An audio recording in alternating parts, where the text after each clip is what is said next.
নমস্কার, মুক্তিজ কিচেনে সবাইকে স্বাগত। দেখুন, মুক্তিজ কিচেনে আজ রান্না হলো খাসির মাংস। খাসির মাংসটা যখন আপনাদের অনেক তাড়াহুড়ো থাকবে, খুব তাড়াতাড়ি রান্না করার দরকার হবে, তখন এই প্রসেসে রান্নাটা করবেন। প্রসেসটা হচ্ছে সব মশলা দিয়ে মাংসটা মেখে নিয়ে প্রেশার কুকারে চাপিয়ে দিতে হবে। আমি 4টে সিটি দিয়েছিলাম। আমার প্রেশার কুকারটা অনেক ভালো, 4টে সিটিতেই হয়ে যায়। যে প্রেশার কুকার অনুযায়ী সিটিটা দেবেন, দিয়ে সিটিটা দিয়ে নামিয়ে নিয়ে তারপর কড়াই কষিয়েছি। যাই হোক, আপনারা দেখতে থাকুন পুরো ভিডিওটা, কেউ স্কিপ করবেন না। আমার ভিডিওগুলো যদি আপনাদের ভালো লাগে, আপনারা অবশ্যই লাইক, কমেন্ট, শেয়ার করবেন।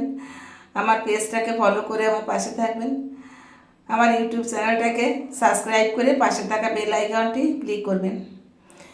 বেল আইকনটি ক্লিক করার ফলে কি হবে, আমার নতুন নতুন ভিডিওগুলো আগে আপনাদের কাছে পৌঁছে যাবে।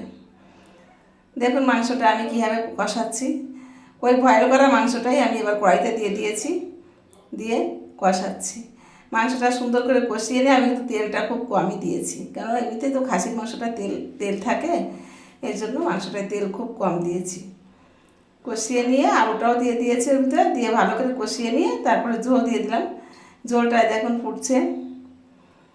এইভাবে রান্নাটা করবেন, এই প্রসেসে স্বাদটাও একটু অন্যরকম হবে আর রান্নাটা খুব তাড়াতাড়ি হয়ে যাবে। আমার এদিন খুব তাড়া ছিল রান্নার, এই জন্য আমি এইভাবেই করেছিলাম রান্নাটা। হাতের সময় থাকলে তো আস্তে ধীরে করা যায়, কিন্তু যখন সময় কম থাকে, আবার রান্নাটাও করতে হবে, তখন এইভাবেই করে দিই। একটাভাবে এক একদিন একভাবে করে দিই। একই জিনিস যদি আমরা ভিন্নভাবে ভিন্ন স্টাইলে রান্না করি, এর স্বাদটাও ভিন্ন হয়। এক জিনিস একভাবে যদি প্রত্যেক দিন রান্না করি, একই রকম টেস্ট ভালো লাগে না, মানুষ একটু টেস্ট বদলাতে চায়।